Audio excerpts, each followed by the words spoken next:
Boa tarde. Hoje é 13 de novembro de 2023. Nós estamos aqui para mais um evento do ciclo Monografias em Debate. Esse é um ciclo de palestras do LAPET, Laboratório de Pesquisas em Teoria da História e Interdisciplinaridade, um laboratório sediado na Universidade Federal Rural do Rio de Janeiro, mas que tem membros do Brasil inteiro, que participam regularmente aqui dos nossos diversos ciclos, cursos de extensão. Além desse ciclo, temos também o ciclo Tese em Debate, que é muito similar a esse, e o ciclo Interdisciplinaridade. Esse ciclo, assim como o Tese em Debate, funciona da seguinte maneira: nós convidamos, como palestrantes, pessoas que defenderam monografias interessantes em qualquer universidade do país. E aí é apresentada uma palestra inicial. Não precisa ser necessariamente a monografia, pode ser uma questão que atravessa a monografia.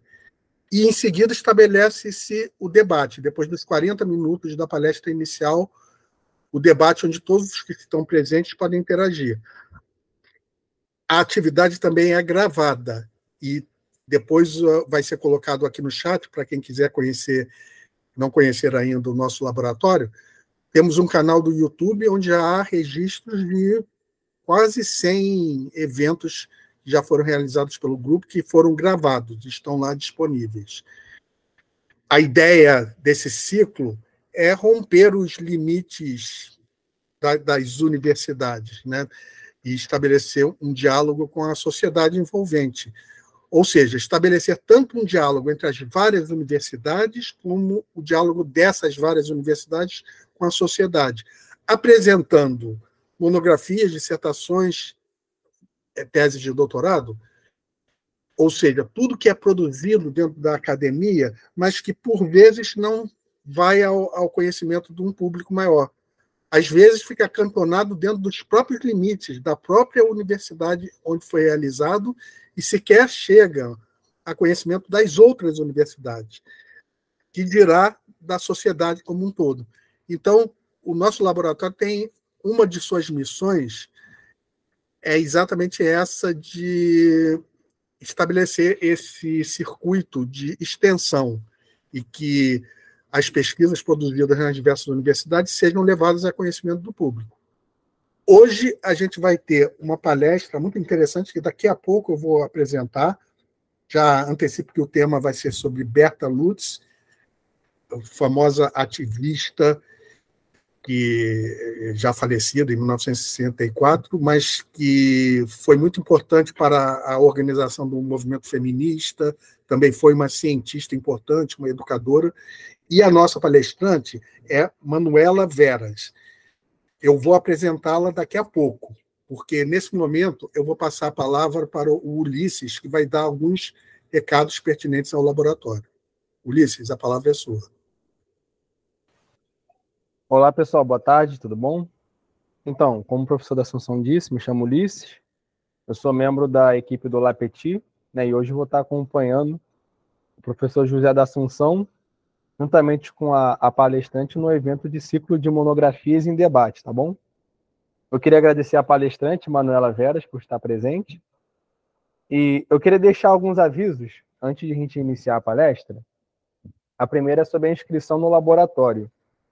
Eu vou estar sempre colocando no chat algumas informações vinculadas ao laboratório, como a inscrição, a filiação nele, que será inscrito diretamente no diretório de pesquisas do CNPq, tá bom? E para isso, o que vocês vão precisar colocar para mim?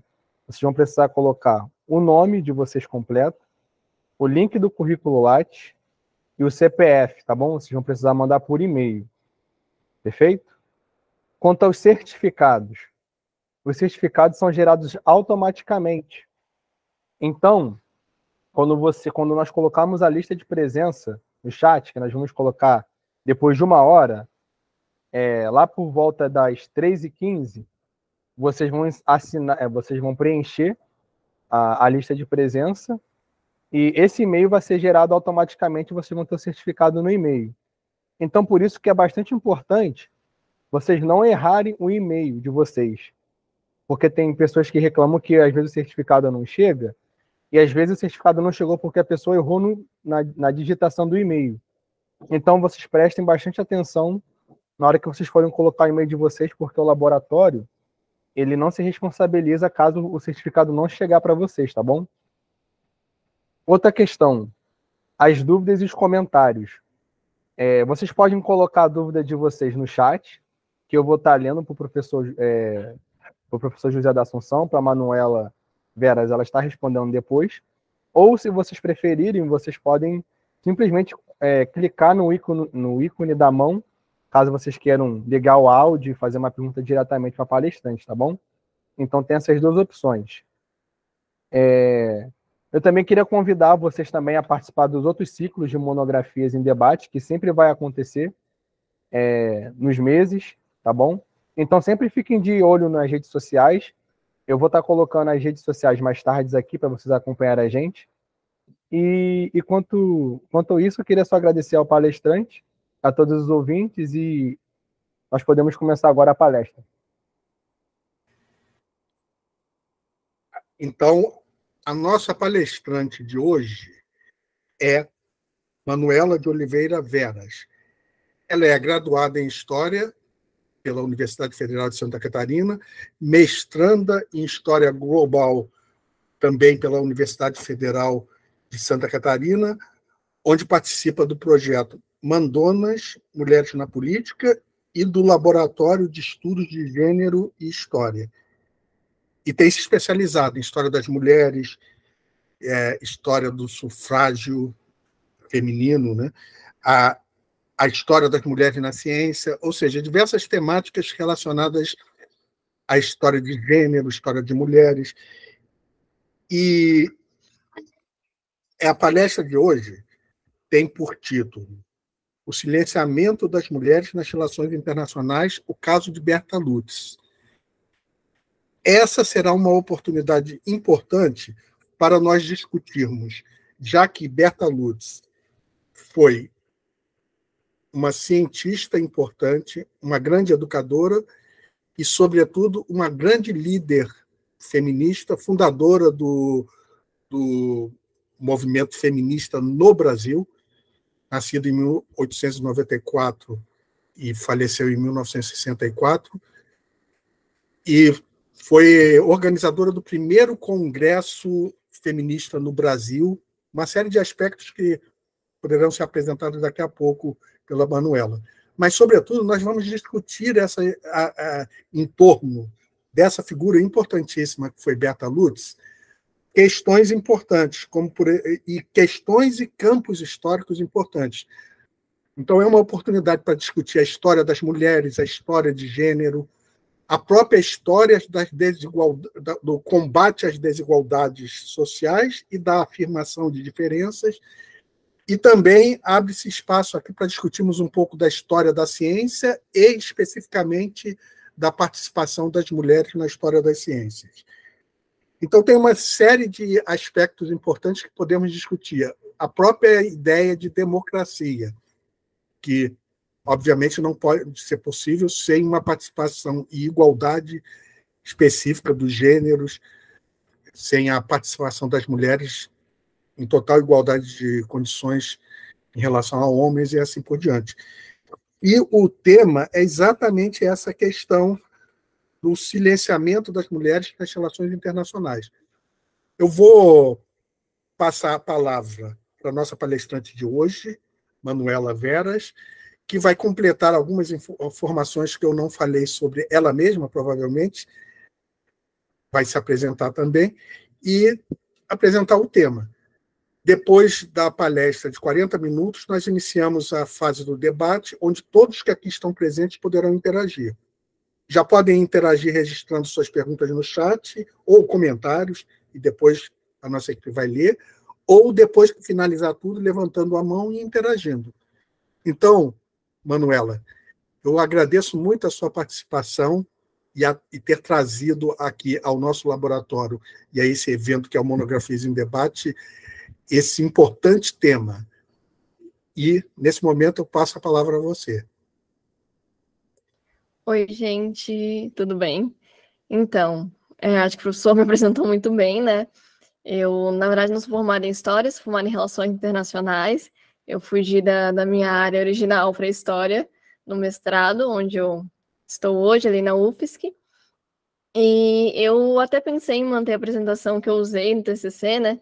Essa semana vai fazer um ano da defesa, mas eu resolvi tirar algumas coisas para também fazer um debate um pouco mais amplo e a gente conseguir discutir temas que não se centram apenas no âmbito da Berta Lutz, né? Porque eu acho que a questão que me motivou a pesquisar Berta Lutz nas relações internacionais são questões que atravessam outras áreas, outras áreas do conhecimento, outros campos.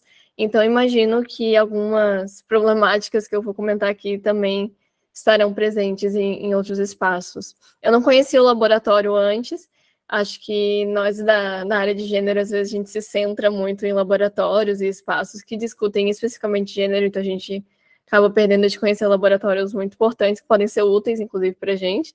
Então, fiquei muito feliz com o convite, não apenas, né, por poder conversar um pouquinho com vocês hoje sobre um tema que é muito caro para mim, mas também porque eu pude conhecer o laboratório, né, e a partir disso também estar em contato com outros pesquisadores.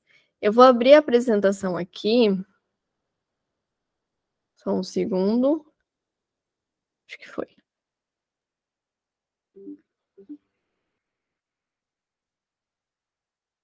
Acho que a primeira coisa que a gente comenta é que é muito engraçado refazer a apresentação de TCC, né? Não sei vocês, mas eu, quando defendi meu TCC, eu imaginei que pouquíssimas pessoas leriam. Foi um trabalho que eu fiz, né, com muito carinho, com muito cuidado, mas ainda assim, muitas vezes, quando a gente está escrevendo um trabalho de conclusão de curso, a ideia é que ele vai ficar lá no repositório paradinho, sem muita gente olhando. E a minha ideia com o TCC era que se alguém fosse atrás dele, teria um conteúdo que seria bem feito, aprofundado, e nitidamente, né, com os seus limites, até pelo espaço de tempo da realização, pela maturidade acadêmica, mas um trabalho que mobilizaria outras reflexões, né. Então, o meu tema foi o silenciamento de mulheres nas relações internacionais, uma análise do caso Berta Lutz. Eu já falei um pouco disso também no meu podcast, eu tenho um podcast chamado Olhar a Veras, em que eu costumo entrevistar mulheres na ciência, muitas delas que trabalham na área de humanas, né, então talvez seja interessante para vocês, o nome é Olhar a Veras. E antes de passar para o TCC, eu acho que a gente pode falar também da minha justificativa. Eu comecei a fazer pesquisa com temas que não eram relacionados a estudos de gênero na graduação.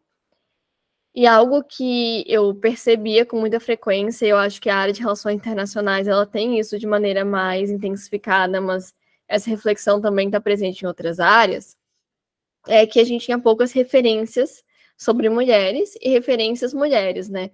Então, a maior parte da bibliografia do curso eram de homens do norte global. Então, a gente normalmente só tinha homens do sul global quando a gente estava falando especificamente de América Latina ou de Brasil, não tinha esse olhar macro a partir do sul global. Então, isso era uma questão que sempre me chamou a atenção de como que muitos conhecimentos que são feitos por nós, né, nós que estamos na academia aqui no sul, nós, às vezes, acabamos ficando sem ter um protagonismo, um reconhecimento digno do nosso trabalho. E aí, como eu já me interessava muito pelos estudos sobre feminismo, sobre a teoria feminista, não foi difícil pensar em trabalhar com a ausência dessas mulheres, dessas pessoas do sul global, nas relações internacionais. Então, eu vejo que está tendo um movimento agora, né? A gente está tendo mais professoras, mais mulheres nas referências, mas ainda assim está bem longe de ser uma divisão igualitária. E o trabalho, ele não é um trabalho que é muito antigo, né? É um trabalho que vai fazer um ano essa semana. Então, é uma tendência, né? Essa inclusão de mulheres que está crescendo, mas ainda assim ela é bem diminuta perto do que se esperaria, né? Tendo em vista que trabalhando já com mulheres na ciência, né? Existem muitas mulheres pesquisadoras, mas muitas vezes elas não se tornam referências em alguns temas. Então, aqui um meu breve sumário. E eu vou começar falando um pouquinho sobre da onde que surge esse meu tema, né? E essa questão da invisibilização. A gente teve o fracasso da Liga das Nações, né, que foi uma organização internacional pensada para o combate de novos conflitos, então ela surge logo após a Primeira Guerra, no intuito de impedir que houvessem novos conflitos em escala internacional, como foi a Primeira Guerra, e ela acaba fracassando, né, uma vez que a gente tem a Segunda Guerra. Ela fracassa por inúmeras razões, não apenas pelo surgimento da guerra, mas porque atores internacionais importantes que inicialmente tinham apoiado a sua criação acabaram deixando a proposta um pouco de lado por questões políticas e também econômicas. Então, a Liga ela já nasce com algumas problemáticas e com a Segunda Guerra é colocado, né, é designado o seu fracasso. E aí vem toda a Segunda Guerra, toda aquela questão de conflito que abala diretamente os países que produzem commodities. Então, o mundo inteiro, mesmo que ele não seja o território específico do conflito, é abalado por uma guerra. E com o fim da Segunda Guerra, esse ideal de criar uma organização internacional que visasse a integração de diferentes estados e que fosse minimamente democrático, então, essa ideia de que o voto dos Estados Unidos, que é uma potência, tem o mesmo valor, pelo menos na teoria, que um voto do Brasil, ou mesmo de algum país com um índice de desenvolvimento menor, ela segue viva numa ideia de evitar esse novo conflito. Só que após 2 guerras, o comprometimento internacional em evitar conflitos ele fica um pouco mais intensificado, né? Então, em 1945, acontece a Conferência de São Francisco, que é uma conferência que foi pensada para a criação dessa organização internacional em âmbito global. E ela contou com 160 delegados, durou 2 meses, então foram 2 meses de ampla negociação. Para além dos 160 delegados, tinham outras pessoas de todos os países envolvidos que estavam trabalhando nessas negociações. E desses 160 delegados oficiais, e é uma coisa que eu comento no meu TCC também, é que eles sempre falam muito de democracia, de pluralização de sujeitos e de vozes, mas, na prática, isso já não é feito desde o início, né? Uma vez que, desses 160 delegados, apenas 4 eram mulheres. Uma representante dos Estados Unidos, uma chinesa, a Berta Lutz, que é meu objeto de estudo no TCC, e também no mestrado, representando o Brasil, e a Minerva Bernardino, representando a República Dominicana.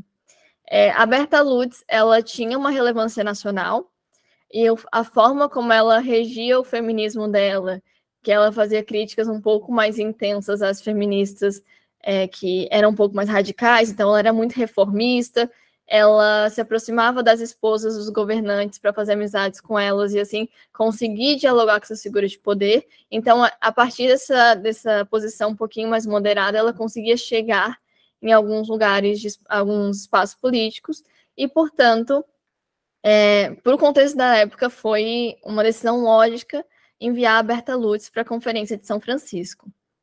E nessa conferência foi criada a Carta das Nações Unidas, que é o documento que funda a ONU, a Organização das Nações Unidas. E nesse documento, a gente tem, em alguns trechos deles, referência à igualdade entre sexos e também não é utilizado o homem como sinônimo de sujeito universal, como acontece em inúmeros documentos da época e anteriores. E quem lidera essa busca pela inclusão da palavra mulher no documento e também pela igualdade de sexos, que era o termo utilizado, né, na época, nesse documento, foram as latino-americanas. Então, foi a Berta Lutz, que era representante do Brasil, e a Minerva Bernardino. Contudo, quando a gente olha os documentos oficiais da ONU, até 2016, principalmente, mas a maioria dos documentos oficiais ainda consta assim, e até como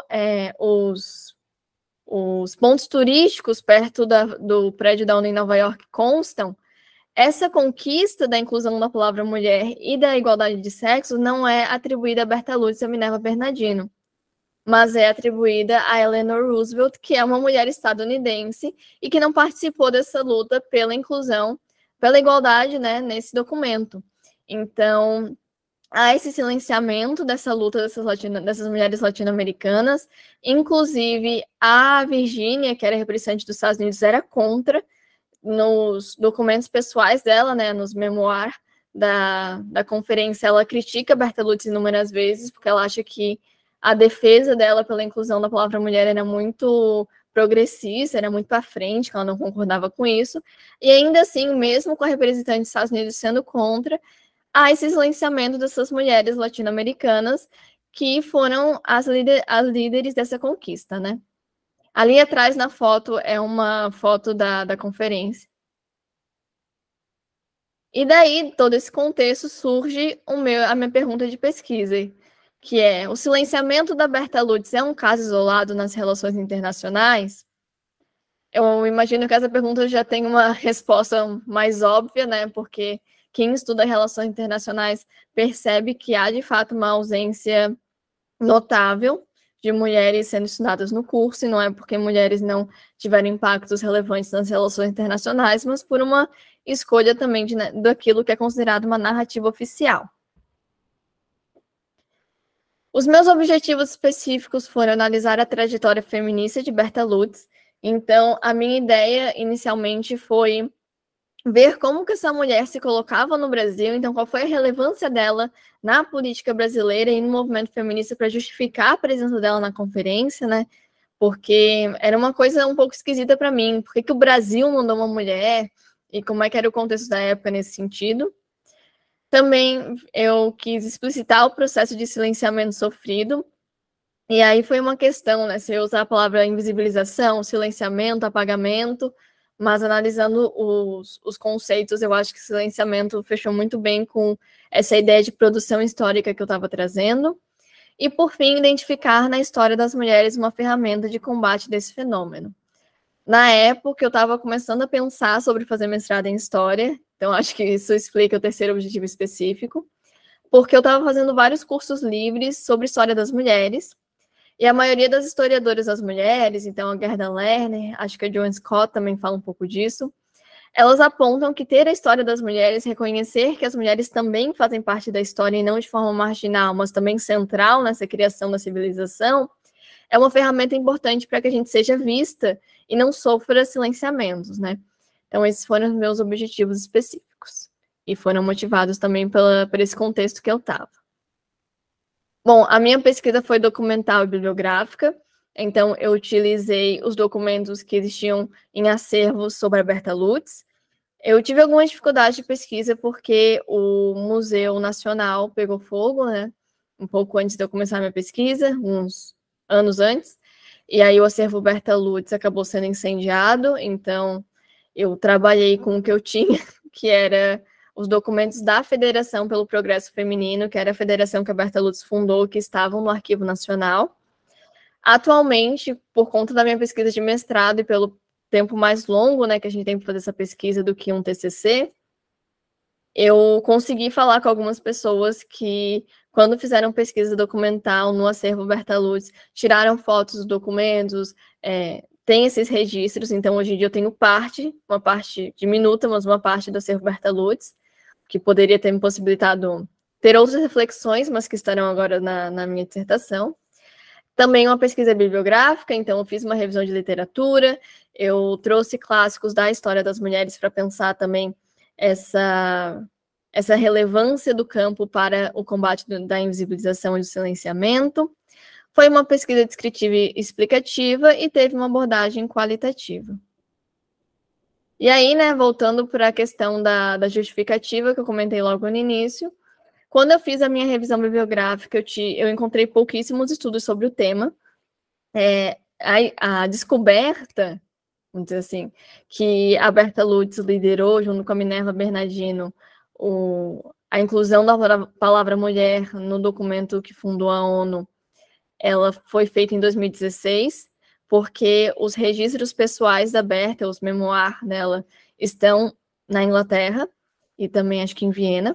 Então, no Brasil, a gente não tinha acesso a esse material de maneira facilitada, então acabou que foi se descobrindo pelas cartas dela e pelos debates que ela fazia de maneira mais pessoal, que ela liderou essa conquista muito depois, né? A gente está falando de algo que aconteceu em 45, e 2016 é muito tempo.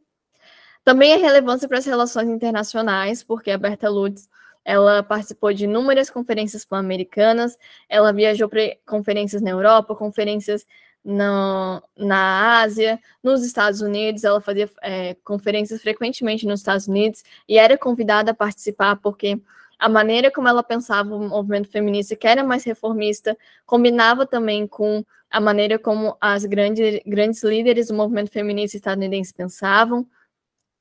E também, né, questionar essa invisibilização histórica, questionar também por que as narrativas que são criadas sobre as relações internacionais, elas estão muito dentro daquela ideia de narrativa única, de narrativa oficial, que muitas vezes impede que a gente tenha construção de contramemórias que encarem outros sujeitos e outras vozes, e, claro, o desejo de inspirar outras mulheres, né? Eu não comecei a estudar Berta Lutz porque veio do nada, mas porque tiveram mulheres que falaram sobre essa invisibilização comigo, sobre esse silenciamento comigo, e a partir disso eu pude começar a pensar dentro do meu campo de estudo, onde que estão essas mulheres, quem são essas mulheres que eu não encontro, e eu acredito que a minha ideia, né, não sei se consegui chegar lá, mas a minha ideia era que quem lesse, e principalmente pessoas que estavam realizando pesquisa, não precisam necessariamente pesquisar mulheres, mas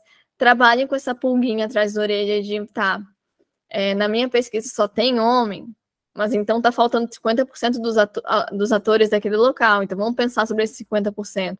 Então, inspirar outras mulheres a pluralizarem esses sujeitos. E aí eu trouxe logo no início do meu TCC uma frase da Virginia Woolf, que ela fala que pela maior parte da história, Anônimo foi uma mulher.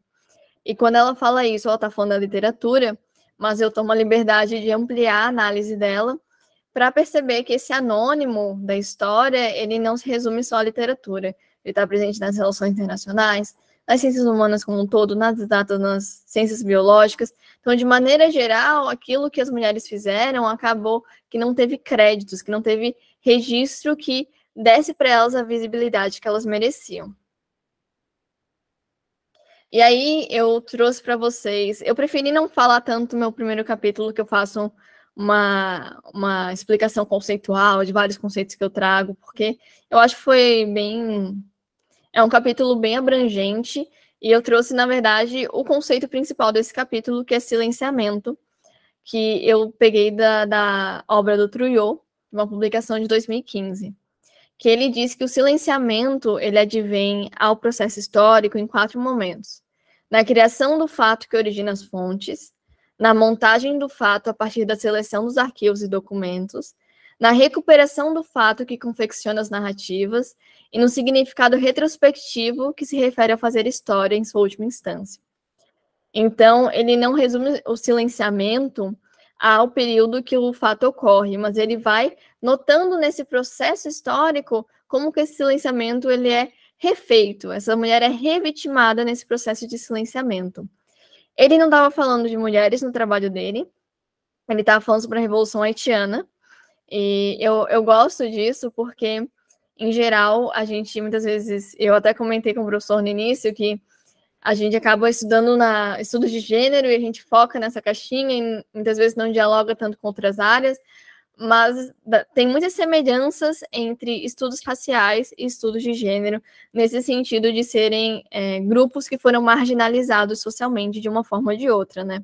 Então, isso que ele traz de silenciamento, essa revitimização, é a razão pela qual eu escolhi trabalhar com silenciamento e não com apagamento, que é um conceito um pouco mais abrangente, ou mesmo invisibilização.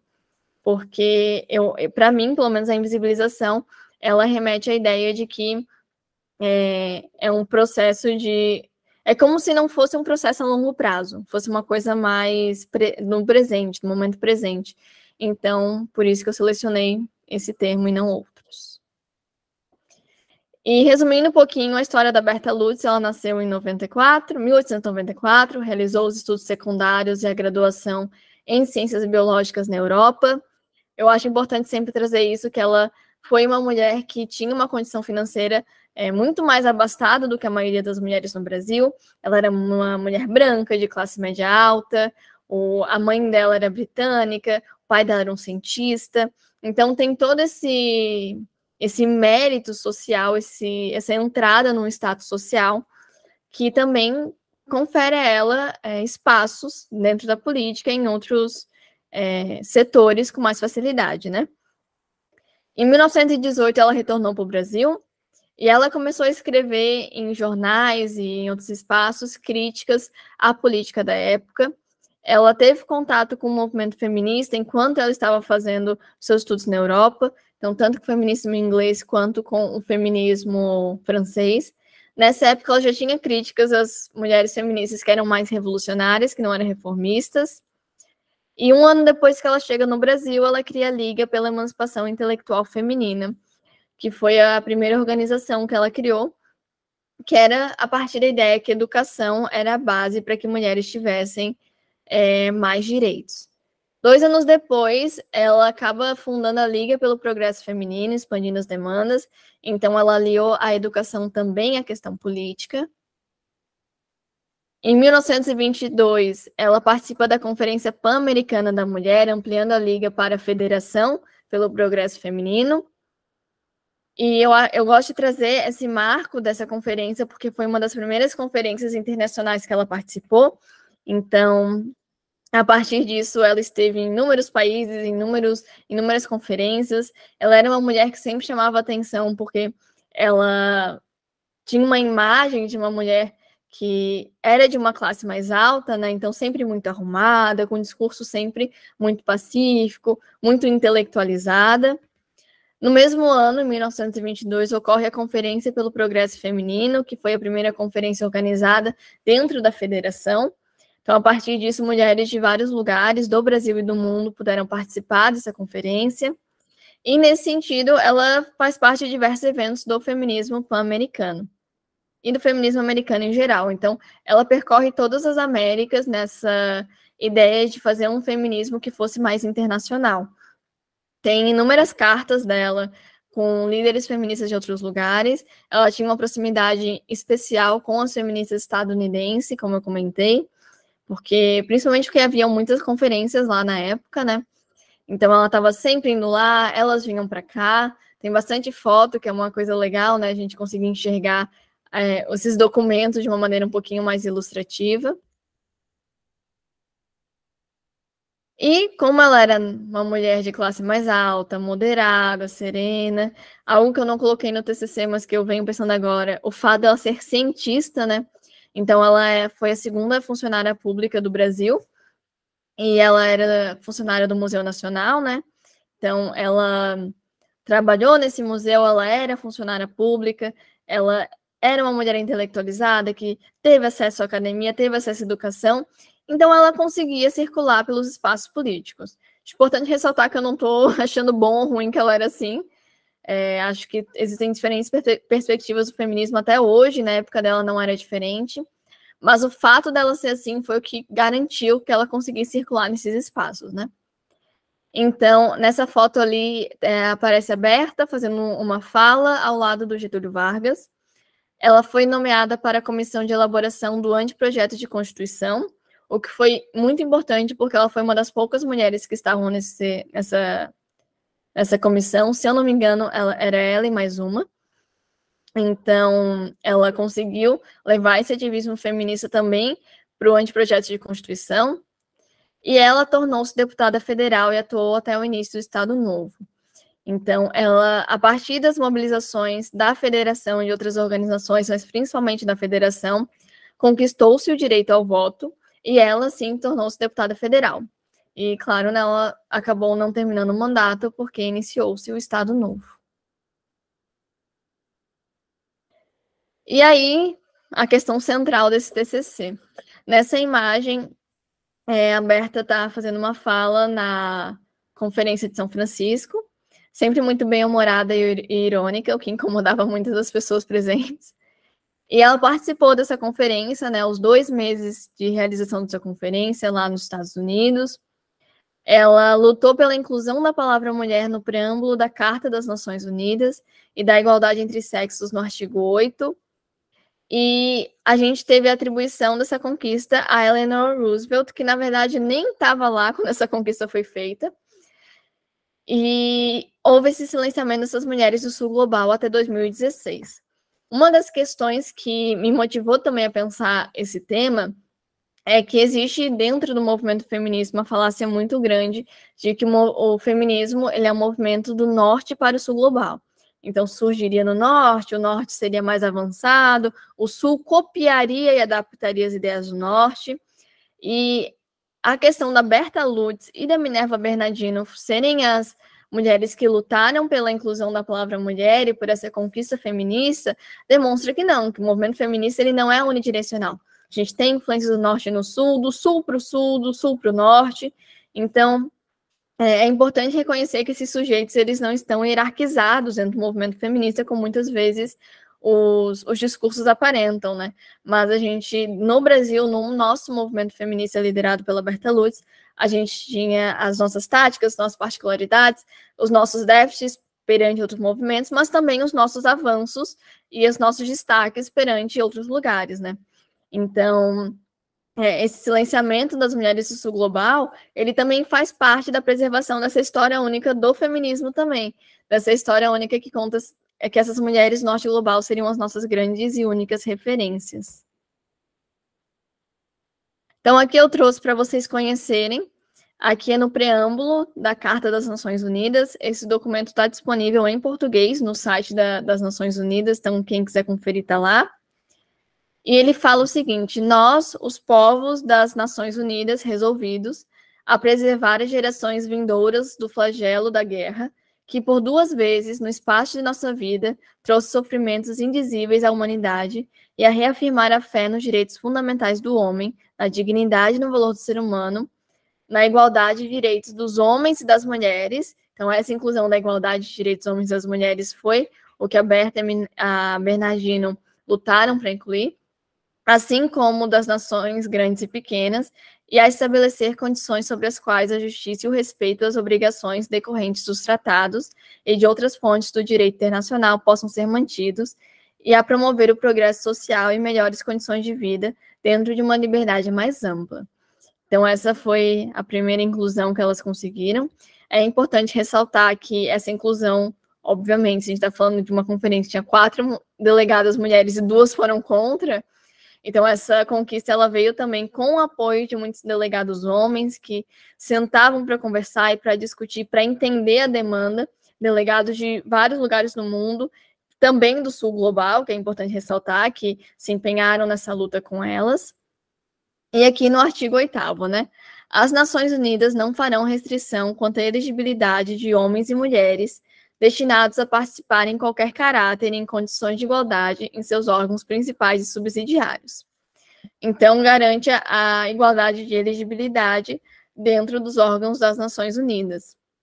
Isso é muito importante porque até hoje a gente tem mulheres que estão alcançando cargos dentro das Nações Unidas, e essa ideologia e esse pensamento, essa filosofia sobre igualdade de gênero, ela está muito presente nas Nações Unidas até hoje. Não à toa, nos Objetivos do Milênio, que foi uma agenda desenvolvida nos anos 2000, a igualdade de gênero estava lá, entre os 8 objetivos. E em 2015, quando surgiram os Objetivos de Desenvolvimento Sustentável, a igualdade de gênero está lá de novo, porque é uma das bases das Nações Unidas. E aí, no meu último capítulo, eu falo um pouquinho sobre mulheres ou os silêncios da história. Eu tirei esse título de capítulo de um livro da Michelle Perrault, que é uma historiadora das mulheres, que se chama Os Silêncios da História, que ela fala sobre mulheres, operários e presidiários, se não me engano. E aí eu trago um pouquinho dessa ideia de que o silenciamento da Berta Lutz, ele não se restringe à Berta Lutz ou às relações internacionais, mas ele é um movimento muito mais macro e estrutural na nossa sociedade, né? Então, eu trago inúmeras referências de mulheres que estão na história das mulheres, que é uma área que começou a se desenvolver nos anos 60 e que ganhou muita força depois de maio de 68, chegando em vários países do mundo. E elas demonstram o seguinte, que a fala feminina nos espaços públicos e de poder sofreu silenciamentos desde o início da civilização, emergindo nesses locais de forma tímida apenas no século XIX. Então, as mulheres elas se manifestavam no espaço público e elas buscavam seus direitos, mas nos locais oficiais, nos espaços oficiais de tomada de decisão, elas começaram a emergir de forma muito tímida só no século XIX. Isso não ocorre de maneira aleatória, mas advém de um processo de subjugação das mulheres iniciado com o estabelecimento do patriarcado entre 3100 e 600 a.C. em diferentes partes do mundo. Então, eu gosto de trazer essa ideia do patriarcado, que a Gerda Lerner, que é uma historiadora das mulheres, também traz, porque com isso a gente consegue entender que o silenciamento de mulheres e o machismo, o patriarcado, a misoginia em geral, ela não ocorre de maneira diminuta em alguns lugares e casos isolados, mas com suas particularidades e diferenciações em cada contexto, o patriarcado ele se coloca de maneira globalizada há muito tempo e por isso ele faz parte das nossas estruturas. E aí eu falo que, além da questão da Berta Lutz ser uma mulher, e por isso ela sofrer um silenciamento oriundo das estruturas, também vem a questão dela ser uma mulher do sul global, e dessa inferiorização destinada de maneira recorrente às feministas do sul global. Essa crítica que eu faço no TCC sobre o sul global é uma crítica que ainda está em construção dentro da teoria feminista. Eu, inclusive, estou trabalhando muito mais agora no mestrado com isso. Então, estão surgindo livros e obras que debatem um pouco isso.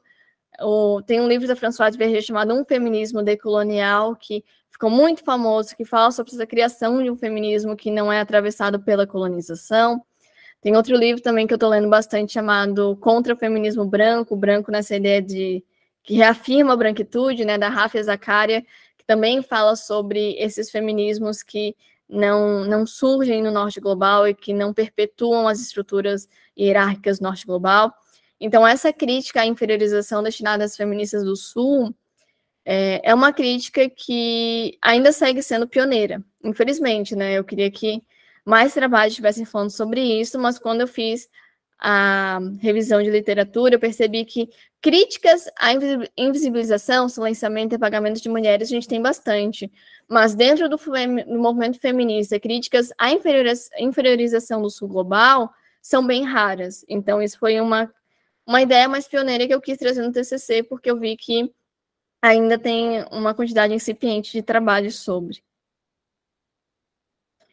E aí, na minha última análise dentro do TCC, eu quis falar um pouquinho sobre outras Bertas, outras mulheres que sofreram processos de silenciamento.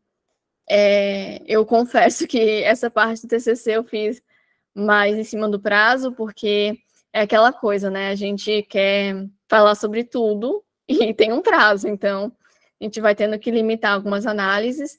Então, eu mencionei, de forma bem breve, outras mulheres e outras figuras que sofrem com essa invisibilização e com esse silenciamento. Trouxe a Minerva Bernardino, que estava na conferência com a Berta, que também foi fundamental, e que tem menos destaque internacional que a Berta ainda, então tem essa questão de ser outra mulher que estava com ela e que sofreu um processo talvez mais agressivo. A Amália de Castillo, que também era uma outra mulher que estava participando do movimento feminista na época de maneira bem ativa e que ainda assim sofreu vários silenciamentos. Ela participou de inúmeras conferências na época e ainda assim ela é pouquíssimo conhecida. E para além dessas mulheres do movimento sufragista do período, que eram mulheres normalmente brancas, de uma classe mais abastada, e que ainda assim sofreram esse tipo de violência histórica, que são esses processos de silenciamento, eu quis mencionar também que a gente tem mulheres negras, trabalhadoras e pobres, que são ainda mais excluídas da história. Então, o meu trabalho de dissertação agora, eu estou trabalhando com 3 figuras que lutaram pelo sufrágio feminino, a Berta e outras 2 que são negras, e que não tiveram as mesmas condições que ela, e que receberam muito menos protagonismo no movimento sufragista que a Berta. E cada vez mais eu vejo que é uma preferência recorrente dessa versão oficial da história ignorar os feitos dessas mulheres negras.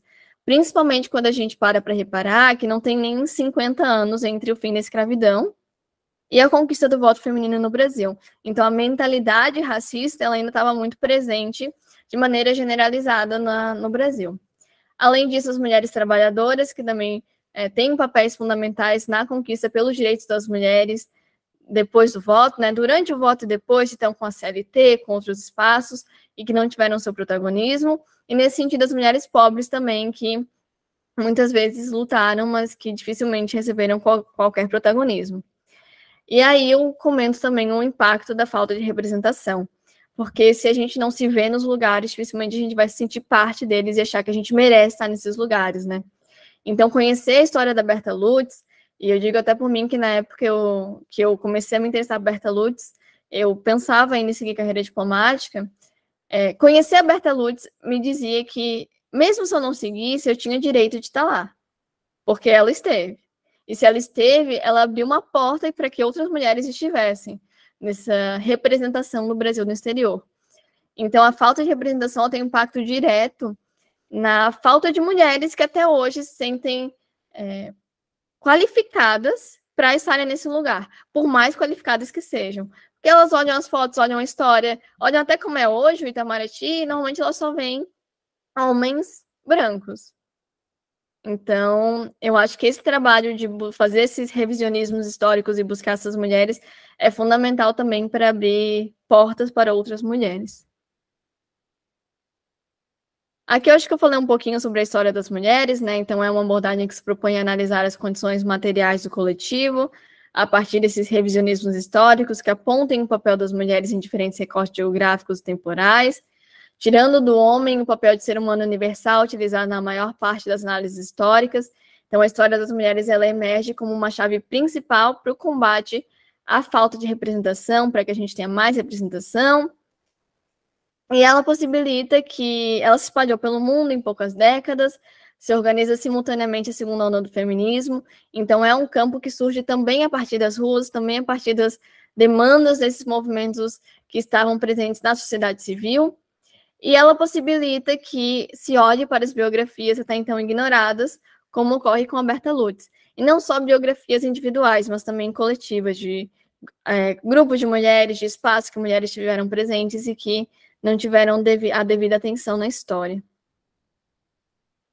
E aí eu concluo o meu TCC falando que a Berta Lutz foi uma figura fundamental para as relações internacionais e para a representação de mulheres no âmbito da política externa, mas o seu legado foi silenciado como parte do movimento estrutural e não foi um caso isolado. Estudar a Berta Lutz é se debruçar sobre todo o movimento feminista latino-americano em que ela estava inserida. Se eu posso corrigir a minha fala do ano passado, estudar Berta Lutz não é se debruçar apenas sobre o movimento feminista latino-americano, mas sobre o movimento feminista americano como um todo. Eu estou, nesse momento da minha dissertação, analisando cartas que ela trocou com uma representante do movimento feminista dos Estados Unidos, e dá para perceber, olhando essas cartas que são mais pessoais, e o que foi feito no âmbito coletivo, que a Berta também influenciou o movimento lá. Então, todos os lugares que a Berta Lutz passou, ela fez alguma influência. Seja maior, seja menor, mas ela impactou, e isso demonstra o quanto que o movimento feminista brasileiro, ele tinha um poder gigantesco de fazer com que as pessoas discutissem temas, primeiramente. Então, ela era uma mulher que sempre colocava temas na mesa para que fossem discutidos, temas que às vezes não eram que eram delicados, né? Então, ela propunha debates entre diferentes movimentos, ela propunha alianças, e algo que ela defendia muito era a organização dessas conferências para que os movimentos feministas pudessem conhecer o que outras militantes estavam fazendo e aprender com eles e ver o que se encaixava ou não na realidade deles, o que eles podiam mudar. E, enfim, conhecer Berta Lutz é conhecer também o movimento feminista, né? E aí eu faço também uma consideração no final, que é relevante explicitar que estudar apenas mulheres que possuíam papéis com algum prestígio não é suficiente, tendo em vista que muitas concessões e adaptações discursivas e de postura tiveram de ser feitas para que essas mulheres ocupassem esses lugares. Por esse motivo, estudar mulheres cotidianas, enquanto coletivo, a partir da história das mulheres, é essencial para compreender, de fato, quais eram as condições materiais de mulheres em determinadas épocas e localidades, bem como suas demandas particulares. O fundamental também é a gente perceber que não é porque a gente está olhando para mulheres de uma determinada época que elas vão convergir em tudo que elas pensam. Então, existiam sim muitas divergências dentro do movimento feminista brasileiro da época, E o que a Berta Lutz levou para a conferência era aquilo que ela acreditava como melhor saída, mas, enfim, tinham outras mulheres pensando sobre também, e tá tudo bem. Porque quando a gente pensa sobre homens em qualquer espaço acadêmico, as divergências são vistas como possibilidade de crescimento. E quando a gente fala da mesma coisa de mulheres, parece que o grupo não quer se unir. Mas eu acho que as divergências são importantes para que a gente também consiga pensar novas teorias e pensar novas perspectivas no movimento. Então, é fundamental olhar para essas mulheres também.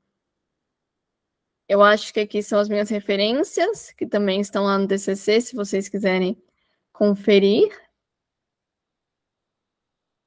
Acho que sempre tem coisas que a gente não... acabou? Acho que tem sempre coisas que a gente acaba deixando de debater, né? Num TCC, vai levar para dissertação, vai faltar coisa, vai levar para tese, vai faltar coisa. Mas foi muito bom o convite de vocês para que eu pudesse reavaliar o trabalho que eu fiz, né? Depois de tanto tempo, com um pouco mais de distanciamento, e perceber o quanto eu gostei de fazer esse trabalho, primeiramente, e o quanto ele possibilitou que outras pessoas também conhecessem o legado da Berta Lutz. Então, acho que é isso. Obrigada aí pela escuta e estou aberta a comentários e discussões. Nós agradecemos, Manuela Veras, a importante palestra, brilhante mesmo, né? A sua forma de clareza. Eu queria fazer alguns comentários e depois fica aberto aqui para que as pessoas que também estão presentes aqui nesse momento podem levantar a mão e fazer suas perguntas e comentários e podem registrar, e algumas já registraram comentários ali no chat, a nossa equipe vai ler daqui a pouco, né? Mas eu queria iniciar fazendo alguns comentários que foram me ocorrendo ao longo da palestra da Manuela. Primeiro é essa questão, né, que realmente é impressionante quando a gente olha para os espaços políticos, não só os espaços políticos, o espaço da ciência e as diversas áreas, e percebe essa desproporção, né, porque é exatamente como a Manuela comentou em certo momento, esses 50% ausentes, né, porque uma humanidade que é dividida meio a meio, tecnicamente, né, entre homens e mulheres, deveria, em todos esses espaços, deveríamos olhar para eles e encontrar 50% de mulheres. O que não ocorre, né? Quando a gente olha para não ocorre. Aí eu vou, daqui a pouco, fazer um comentário que eu achei muito interessante, decorrente do que a Manuela colocou. Às vezes não ocorre efetivamente e às vezes não ocorre narrativamente.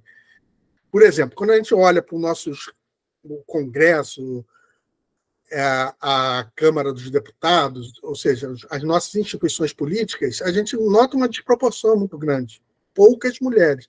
O universo de eleitoras é meio a meio, eleitoras e eleitores, e, no entanto, as representantes mulheres são reduzidas no Congresso, o que mostra que as próprias mulheres não estão também votando nas mulheres, né? Esse também é Mas não é só na política. Quando você vê também na ciência, aí já entra a questão imaginária. Às vezes as mulheres ocupam esses espaços, produzindo, né, trabalhos importantes, mas na hora lá de dar um cargo ou uma bolsa, né, lá novamente aparece a desproporção.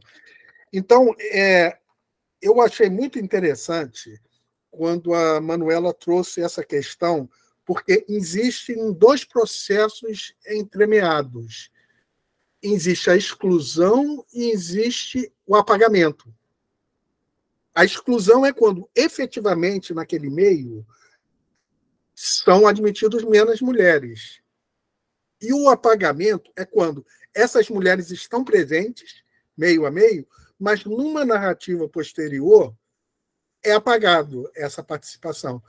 Eu, por exemplo, vai ser uma digressão em relação ao tema, né, que é a história das ciências ou história política, são os temas estudados pela Manuela, mas eu estudo muito história da arte, história da música, né? E quando a gente vai ler um livro de história da música, por exemplo, história da música desde os seus primórdios, lá da Idade Média até, você abre o livro e os capítulos são só compositores homens. Né? Você vai percorrer. Com o advento do YouTube mais recente, começou a surgir muita a possibilidade de gravações, né? Gravações do mundo inteiro são disponibilizadas no YouTube.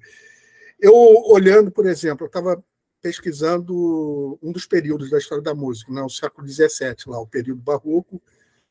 Você abrindo no YouTube, você vê uma quantidade muito grande de mulheres compositoras.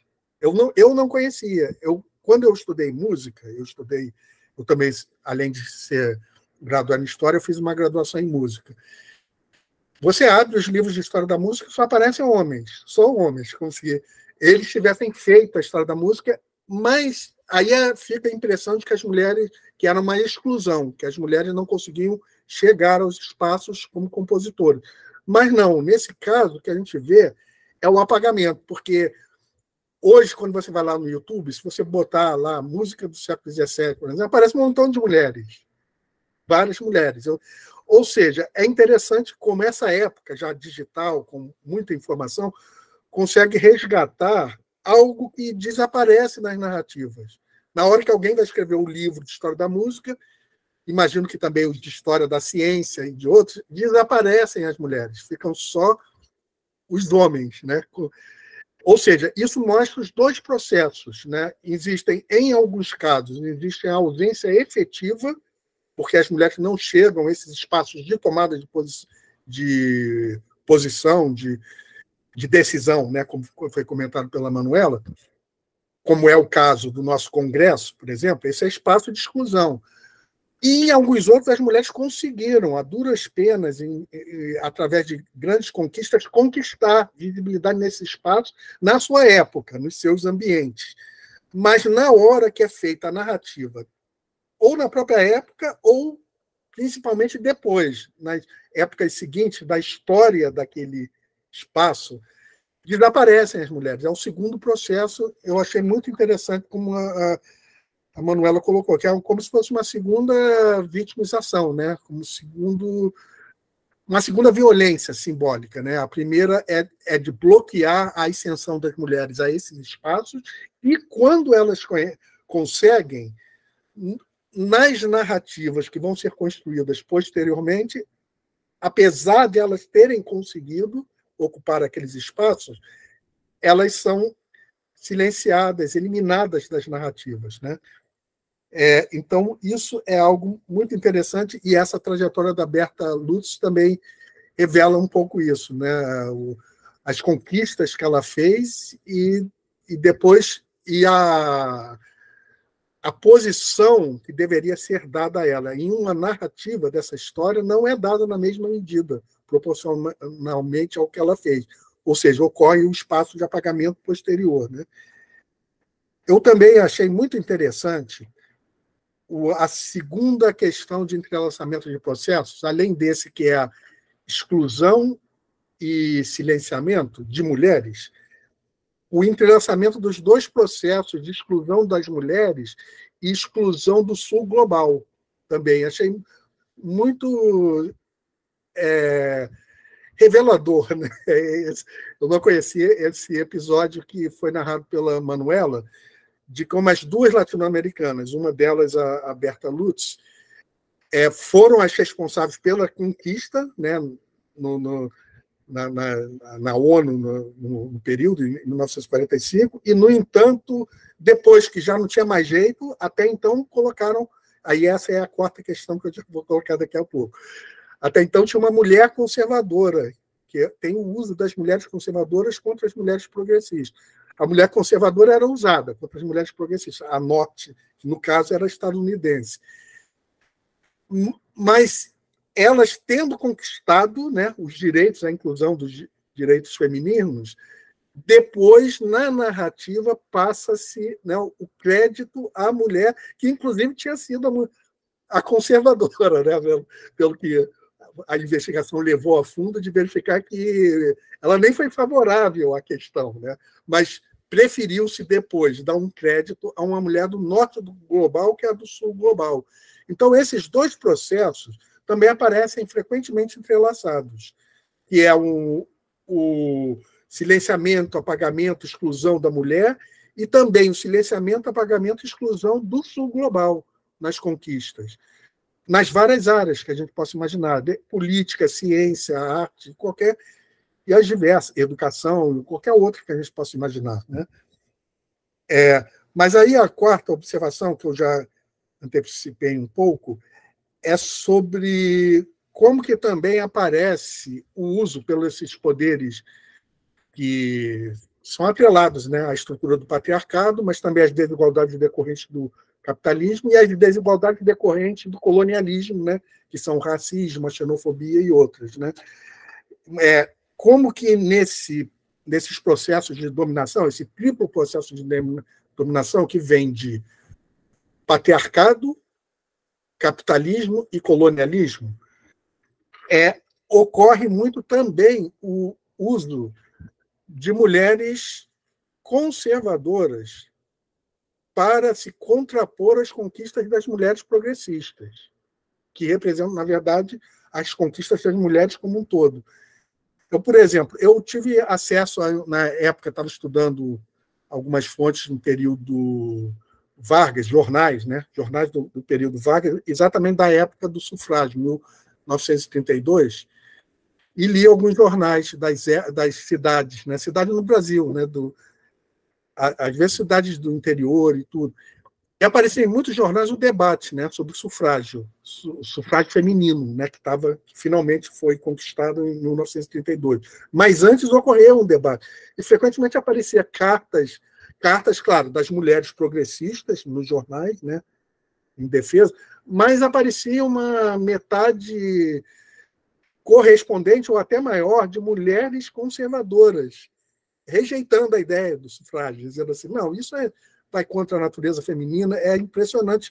Ou seja, é impressionante também, é outra coisa que também a narrativa, a exposição da Manuela sobre a trajetória da Berta Lutz trouxe, é como também esses poderes, essa coligação de poderes, né, consegue também, né, convocar mulheres conservadoras para se opor às mulheres progressistas. Então, eu fico aqui essas observações, e se a Manuela quer fazer algum comentário sobre ela, muitas delas decorrendo da própria palestra que foi sendo feita aqui pela Manuela, e aí a gente vai conectando com outras coisas que já viu em outros momentos, né?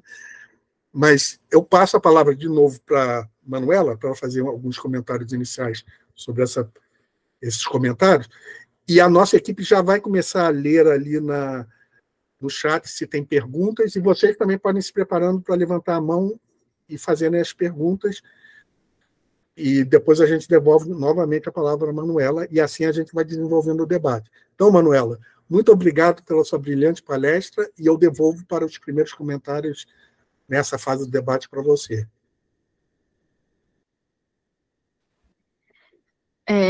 Eu anotei aqui, né, porque senão eu esqueço. As sequelas da segunda vez que eu peguei Covid. Mas obrigada pelos seus comentários. Acho que são questões que me atravessaram muito, inclusive durante a pesquisa mesmo. E quando eu fui refazer essa apresentação para conversar com vocês hoje, eu pensei novamente sobre isso. Então, essa questão da exclusão do silenciamento é algo que é muito debatido entre as historiadoras de história das mulheres, né? Então, como que são dois fenômenos que um não anula o outro, né? Mas os dois acabam ocorrendo, às vezes por motivações muito semelhantes. E, de fato, assim, a exclusão de mulheres de espaços hierarquicamente superiores de poder continua sendo muito comum e vigente quando a gente olha para a política, ou então para as ciências exatas, por exemplo, se destaca essa exclusão, né?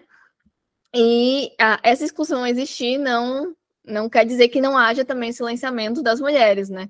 Então, são dois processos que acabam acontecendo de maneira simultânea, e eu fico feliz se quem leu consegue entender que eu quis trazer isso, né? Que são duas coisas que acontecem e que são parte de uma estrutura maior, né? De opressão das mulheres. Sobre a questão do sul global e das mulheres, na época, eu tinha pouquíssima leitura sobre isso, né? Sobre trabalhos que faziam essa vinculação entre a opressão das mulheres e a opressão que é feita com o sul global a partir do colonialismo. Hoje em dia, tenho lido bem mais sobre isso e acho que a possibilidade de fazer um mestrado com bolsa é uma coisa que diferencia, né? Porque eu fiz a graduação trabalhando e fazendo pesquisa para ter isenção, porque era uma universidade particular, então a gente fazia o que dava, né? Hoje em dia eu consigo ter mais tempo para me aprofundar nos estudos. Então, tem muitas mulheres fazendo esse trabalho sobre como que ser uma mulher do sul global é muito diferente de ser uma mulher do norte, né? E algo que tu trouxe sobre mulheres progressistas e conservadoras é algo que eu venho pensando muito, porque tem muitas mulheres que estudam hoje a história do sufrágio e a história da Federação pelo Progresso Feminino, que é a organização que a Berta Lutz criou, que consideram a Berta Lutz uma mulher conservadora. Ela era uma mulher reformista, né? Isso ela deixa muito claro em todas as falas dela, que ela não era favorável a uma grande revolução, mas a reformas que possibilitassem avanços. Então, acho que na forma como a gente divide conservadora e progressista hoje, talvez ela fosse, de fato, conservadora. Mas, ainda assim, eu considero que chamar a Berta Lutz de mulher conservadora é um pouco anacrônico, né? Porque a partir do momento, e acho que o professor trouxe muito bem, que a gente olha para as manifestações da época, para os jornais, para o ativismo, o que a gente vê é que o movimento sufragista era muito progressista, né? A ideia de oferecer sufrágio. E também mostra como que essa ideia de papéis femininos, né, de estereótipos de gênero, ela acaba sendo muito inserida no inconsciente coletivo, né, influenciando muitas mulheres. Tem uma figurinha muito comum que circulou nos jornais da época, que era uma mulher sufragista sentada e tinha uma estrutura de madeira que segurava a boca dela fechada, que era a solução para mulheres sufragistas.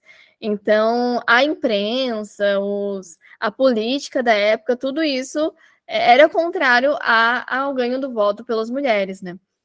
E aí, quando a gente olha para os escritos da época de muitas mulheres, o que se percebe é que várias mulheres sufragistas, elas não eram totalmente contrárias ao discurso de coisa de mulher e coisa de homem, porque elas, às vezes, até traziam os estereótipos de gênero como uma maneira de conquistar mais mulheres.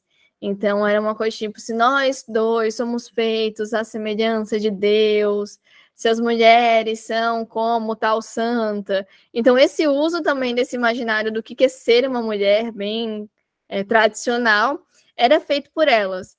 Na minha concepção, de uma maneira muito estratégica, porque dá para ver quando que elas faziam isso e quando que elas não faziam isso e com quem que elas estavam falando, né? Mas ainda assim, é algo que me interessa muito discutir e pensar, e discutir também com historiadores do movimento sufragista, essa ideia de que a Berta Lutz seria uma mulher conservadora, porque eu não sou muito dessa ideia.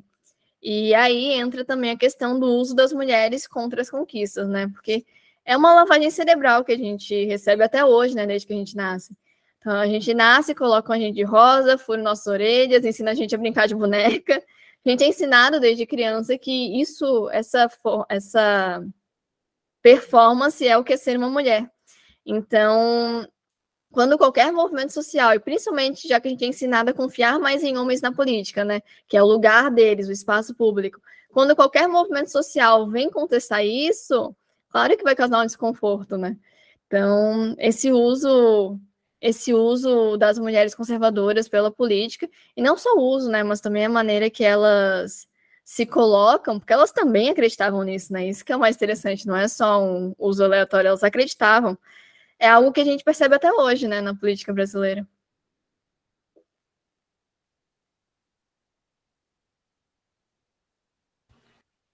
É verdade. Ainda ocorrendo, né, tudo isso, né? Nós já temos mais alguma pergunta, Ulisses? Ou algum comentário? Ou alguém queria levantar a mão? Da Assunção, não teve nenhuma pergunta específica, mas teve alguns comentários aqui só, mas não teve pergunta não. Mas quem Certo. quiser perguntar pode levantar a mão. Certo. Clicar no íconezinho da mão para perguntar.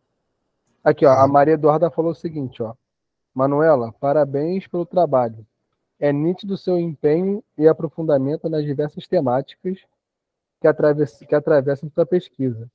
principalmente o apagamento em relação ao Sul Global. Obrigada por compartilhar conosco. Eu queria fazer também, então, enquanto não surge... a Eduarda levantou a mão, então, Eduarda, vou passar a palavra para você.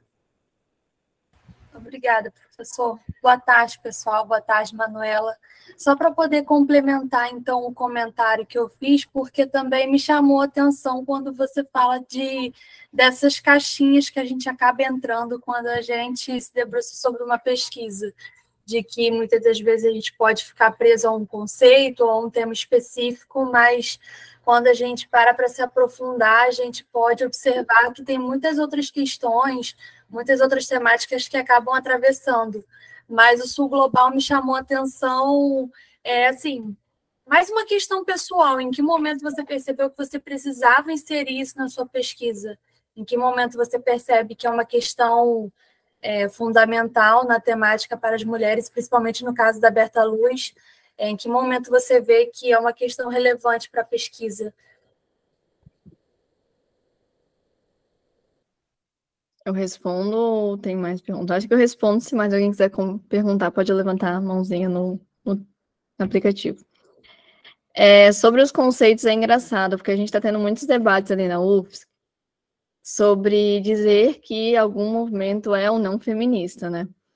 Porque tem movimentos de mulheres que têm práticas que a gente enxerga como feministas, que têm objetivos que a gente observa como feministas, mas que não se dizem feministas. E aí a gente tem muito esse debate, né? Tá, a gente chama de feminista, a gente não chama. Eu acho que as pessoas têm direito de se declarar o que quiserem, né? Então, se querem se chamar de movimento de mulheres, eu respeito, chamo assim, acho que tem práticas feministas e sigo assim, né? Então, tem muito essa questão dos conceitos.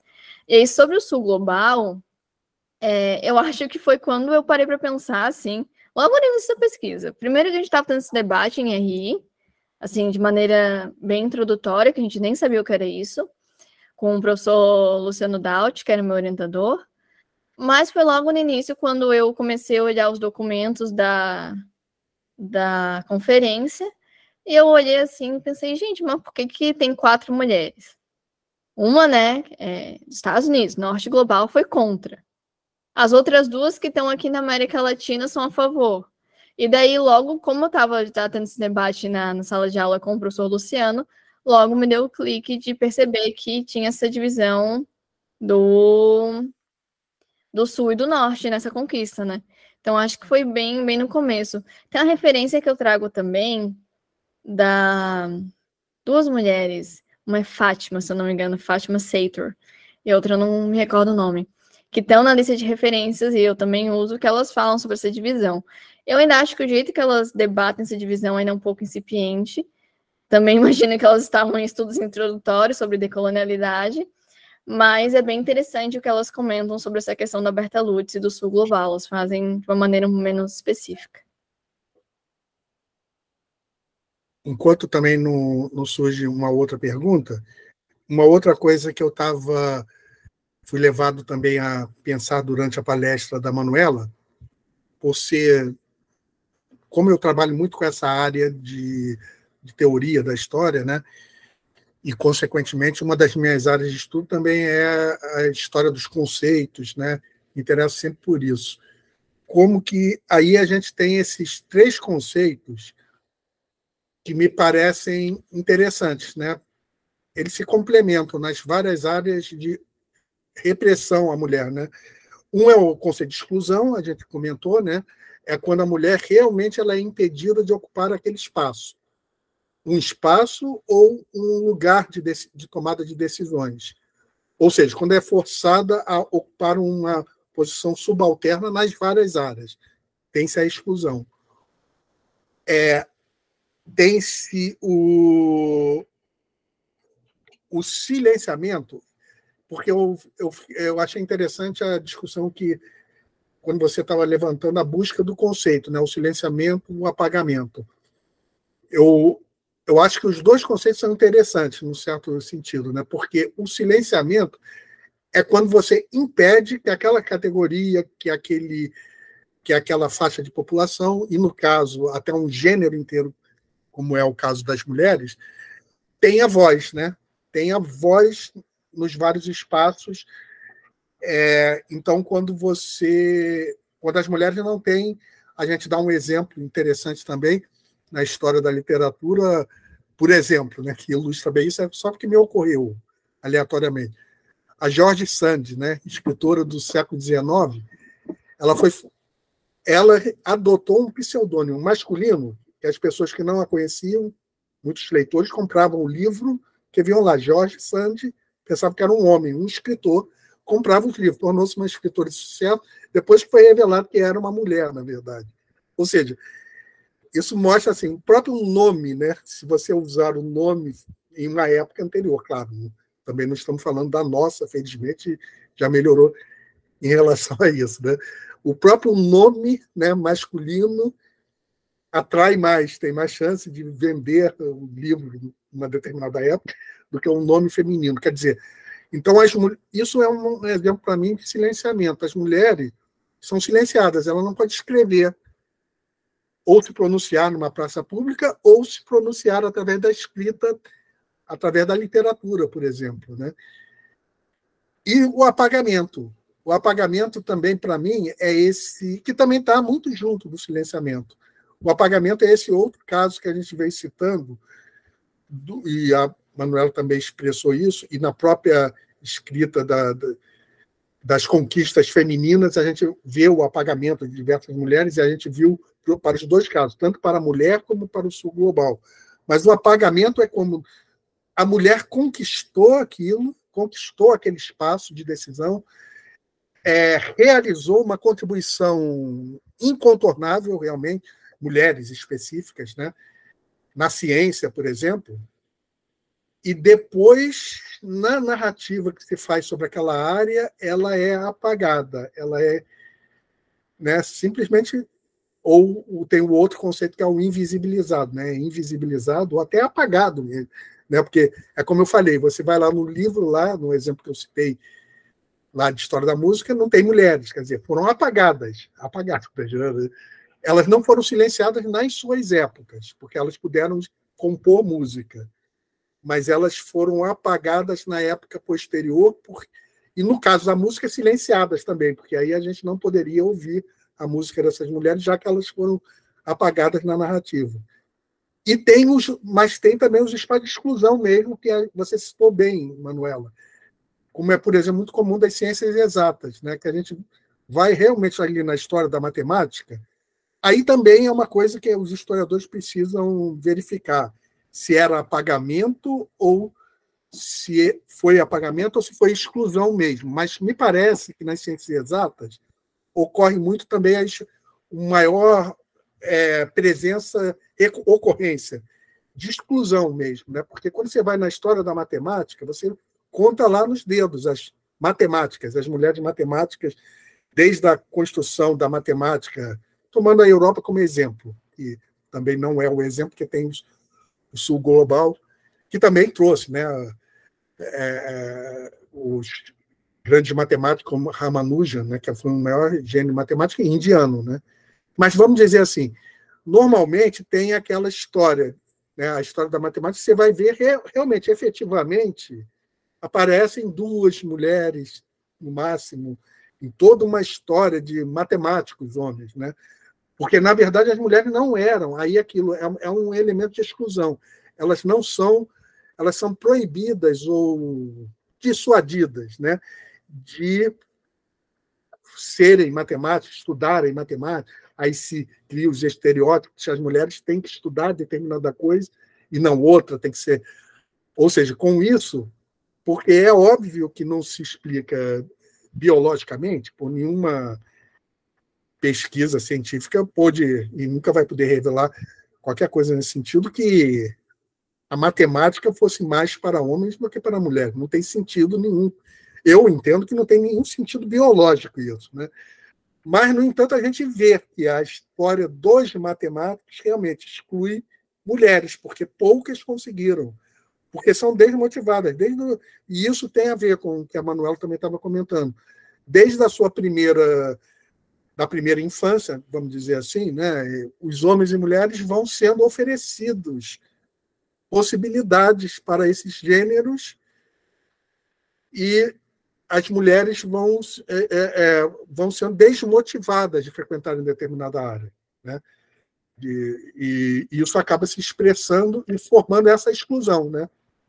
Que a gente vê. Então, tem essas três coisas vão ocorrendo, né? A exclusão, o silenciamento, quer dizer, a exclusão, impedir mesmo que a mulher ocupe aquele espaço ou que ocupe um espaço subalterno, um espaço secundário efetivo, onde não vai tomar decisões e onde não vai conseguir projeção.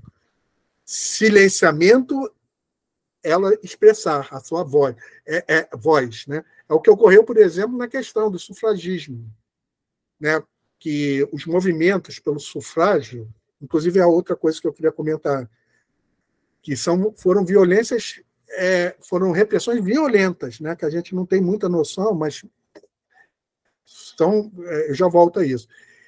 Então, tem o silenciamento, que é você impedir a mulher de ter acesso a um jornal, de se colocar, ou de ocupar uma tribuna popular e falar, e até reprimir quando faz uma passeata, né? Silenciamento. E o apagamento é aquela coisa da narrativa, quando depois de feita a conquista, ainda tenta-se a segunda grande exclusão, a exclusão através da narrativa, que é um apagamento, né? Mas foi me ocorrendo a partir é porque eu não estudo propriamente, ainda não iniciei nenhum estudo assim sobre história de gênero, me interesso como os diversos campos da história. Então, é sempre, para mim, muito rico ouvir, né, as pessoas que estão dedicadas a isso, vai formando um conceitual, né?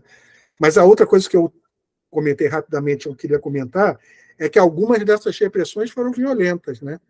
Como tem o próprio dia 8 de março, né, que é o Dia Internacional da Mulher, que, na verdade, é derivado de uma homenagem, né, a mulheres inglesas que fizeram uma greve e depois terminaram reprimidas violentamente, carbonizadas e tal. E a gente vê também a questão da luta pelo sufrágio, né? Sufrágio feminino. Teve até um filme interessante, mas eu não vou me lembrar agora o título do filme, mas achei muito interessante, que mostra as sufragistas, se eu não me engano, foi traduzido no português.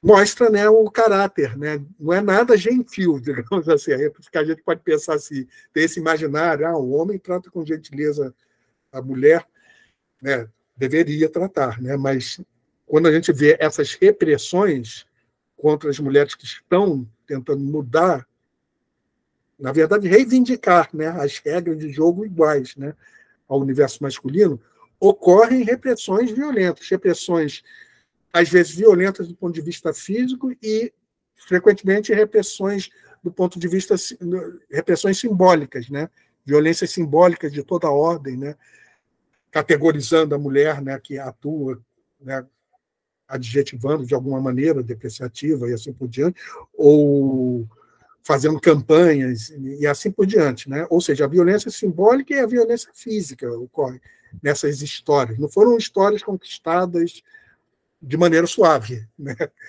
Esse é um elemento interessante para notar. Elas foram tão duras, né, as conquistas femininas, como as conquistas revolucionárias e assim por diante, né? Mas então eu vou devolver a palavra para a Manuela, e depois, enquanto isso, a nossa equipe vai lendo se já tem mais comentários, e vocês também fiquem bem à vontade para fazer seus... Não precisa nem ser perguntas, podem ser comentários também, tá, gente? Porque, realmente, quando a gente ouve uma palestra dessa, começa a pensar várias coisas, interconectando com as nossas áreas, né? Foi o meu caso, né? Mas então, Manuela, eu te devolvo a palavra. É engraçado, né? Porque a gente fala tanto de cavalheirismo, principalmente esses homens mais tradicionais, né? Eles ficam sendo na série de cavalheirismo, mas o cavalheirismo morre quando uma mulher abre a boca, né? Que é muito o que acontece. E essa referência que tu trouxe do filme e as sufragistas é um exemplo maravilhoso disso que a gente está falando, porque ilustra muito bem, né? A luta por voto e a luta por conquistas femininas em geral no Brasil, principalmente quando a gente fala de classe trabalhadora, né? Então, a CLT, a licença maternidade, tudo isso foi com muita repressão e violência, né?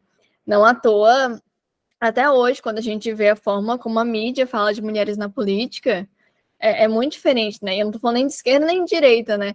A gente teve uma deputada de direita aqui em Santa Catarina que usou um decote um evento formal, e a mídia inteira falando sobre a roupa da mulher, enquanto a quebra de decoro de alguns colegas dela do evento eram muito mais nítidos do que a escolha ou não por um decote. Quando a gente vê a forma como a mídia, por exemplo, falava da Dilma, agora dando um exemplo de esquerda, era também... Tem um estudo muito interessante sobre isso também, sobre gênero e mídias, que fala que quando se falava sobre a Dilma, não era Dilma critica, Dilma aponta, era Dilma ataca, Écio. Então, essa coisa do ataca usado para mulheres na política, que também é muito forte, né?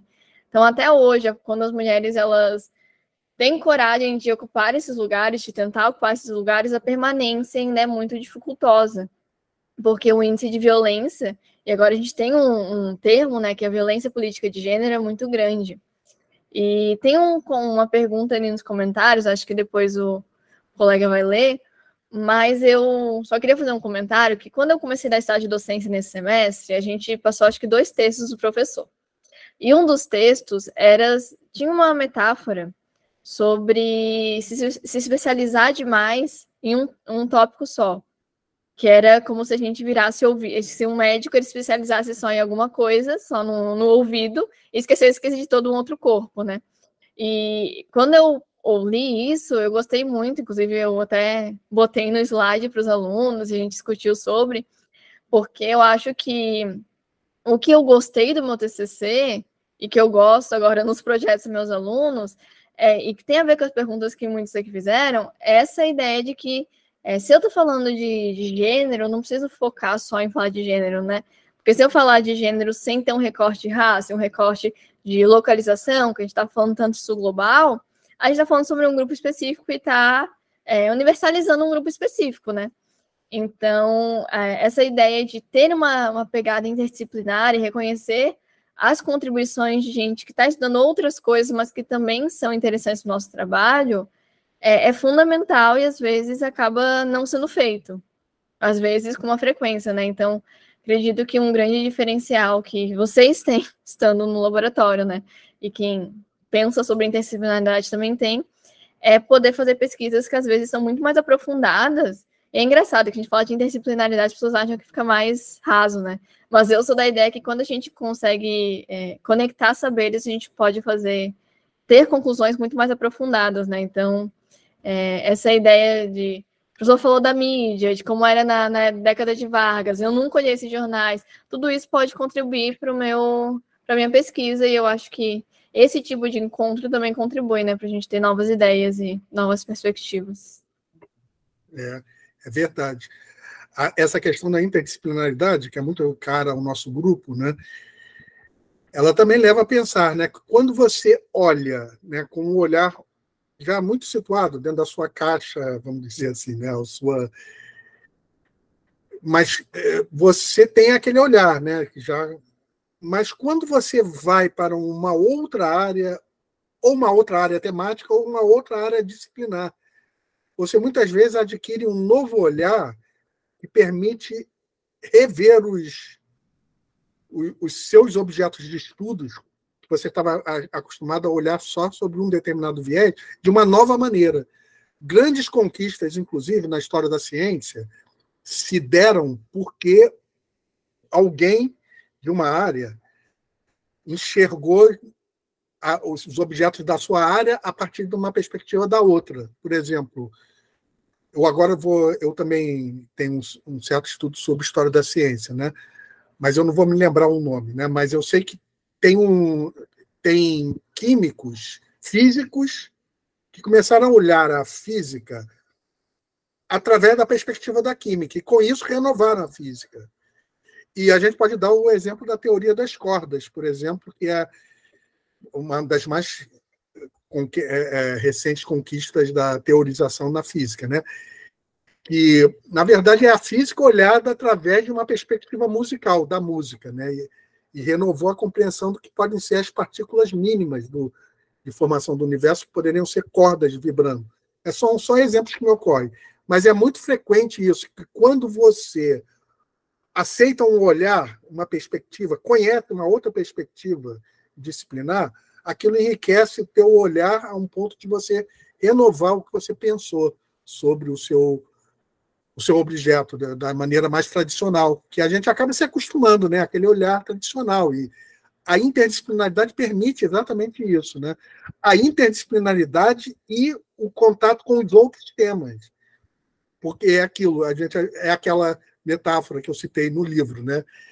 E que, na verdade, eu também cito o Nietzsche, né? Que ele do Assim Falou Zaratustra, porque está o Zaratustra caminhando sobre uma região, ele ouve falar que as pessoas eram gênios, grandes gênios, né? Até que ele tropeça em alguém. Aí ele olha, era uma grande orelha. Ele fala, né?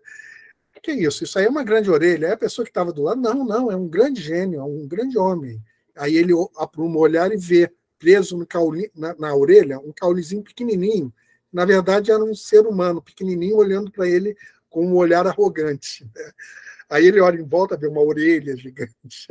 Ou seja, ele compreende que as pessoas do lugar estavam chamando de grandes homens, seres humanos que tinham muito de uma só coisa e nada de todas as outras. Quer dizer, era uma espécie, aí o Nietzsche usa essa palavra, uma espécie curiosa de aleijões ao avesso. E realmente, né, a gente, para sermos bons, mesmo quando escolhemos um objeto de aprofundamento, não podemos abdicar de conhecer as outras coisas, porque elas podem enriquecer esse olhar, né? Mas eu vou passar a palavra para a Tainara. A Tainara ela é pesquisadora também do nosso laboratório e está desenvolveu uma tese de mestrado, que ela já vai concluir brevemente, vai ter a defesa na próxima semana, se eu não me engano, né? Não, daqui a algumas semanas, sobre fotografia de mulheres, e agora está entrando no doutorado também com o mesmo tema. Vou passar a palavra para ela. Tainara, pode falar. Oi, professor. Oi, Manu. Professor, você estava me boicotando. Eu já fiz a pergunta há um tempão e você não viu, hein? Isso. Manu, parabéns pela pesquisa maravilhosa. E eu fiquei me perguntando, assim, como é que você faz para, em linhas gerais, explicar, assim, para as mulheres a questão da diferença do voto feminino aqui no Brasil com os Estados Unidos? Porque eu percebo que muitas pessoas só sabem a questão do voto feminino nos Estados Unidos, mas não sabem basicamente nada do Brasil, né? E aí, como você falou, relacionando a figura da Berta, eu fiquei pensando nisso. Como que, assim, de forma mais fácil, mais rápida, a gente pode explicar essa consolidação desse voto feminino aqui no Brasil? É isso. Olha, pergunta difícil. Eu sou muito defensora da história pública, né? Então, acho que o que a gente produz tem muito mais relevância se chega na sociedade em geral, sociedade civil, né? Sai dos muros da academia. A questão do voto, eu acho que tem muita gente já falando. Eu acho que a Maria Cecília até comentou ali que tem um podcast chamado Sufrágio, da Branca Moreira Alves, que, enfim, é muito bom de ouvir esse podcast, que fala bastante disso. Mas quando eu li a pergunta, a primeira coisa que veio à minha mente sobre as diferenças é que, primeiro, a gente teve uma participação, talvez, muito mais forte dentro da política institucionalizada do que nos Estados Unidos. Então, nossas mulheres tinham mais ligações políticas do que nos Estados Unidos. Outra coisa importante é a questão racial. Então, no Brasil, a gente não teve uma política de apartheid, né? A gente teve, na verdade, uma política de branqueamento populacional, né? Com todas as suas problemáticas, mas não era um apartheid. Então, quando a gente, hoje em dia, né, fazendo os trabalhos de revisionismo que a gente está fazendo, se percebe que tem mulheres negras que fizeram parte dessa luta pelo voto de maneira muito mais significativa do que nos Estados Unidos. Então, tem a Antonieta de Barros, que é minha conterrânea aqui de Florianópolis, tem a Almerinda Faria Gamas, que era do norte do país, mas acabou indo para o Rio de Janeiro e trabalhou na federação. Então, acho que a participação dessas mulheres, apesar de não terem os créditos históricos dados a elas, também é uma diferença. Mas eu acho que tem questões muito significativas de que, por exemplo, no Reino Unido, que também as pessoas confundem muito, né? Nem só Estados Unidos, mas Reino Unido. As pessoas costumam achar que a nossa conquista do voto, ela foi de maneira tão revolucionária como lá, que não é o caso. As pessoas que representaram a nossa conquista estavam também integradas à política institucional. Então, algo que eu até comento no TCC é que a Berta Lutz ficava amiga das esposas dos políticos para ter acesso a esses políticos. E também acabava trazendo essas mulheres para a luta sufragista. Então, as sufragetes, que eram essas mulheres mais revolucionárias, que faziam greves de fome, faziam esse tipo de manifestação, nos Estados Unidos e na Inglaterra, elas não tiveram tanta aderência no Brasil. Até porque tinham outras questões que atravessavam a realidade brasileira na época, né? Então, a gente está falando de voto, mas também é pós final de escravidão, e também é uma república que está se consolidando. Então, várias questões que vão aparecendo que diferem da realidade política e social dos Estados Unidos. Acho que esses são pontos, assim, que quando eu penso nas diferenças, são os primeiros que me vêm à cabeça. E obrigada pelo elogio e pelo comentário. Obrigada, Manu.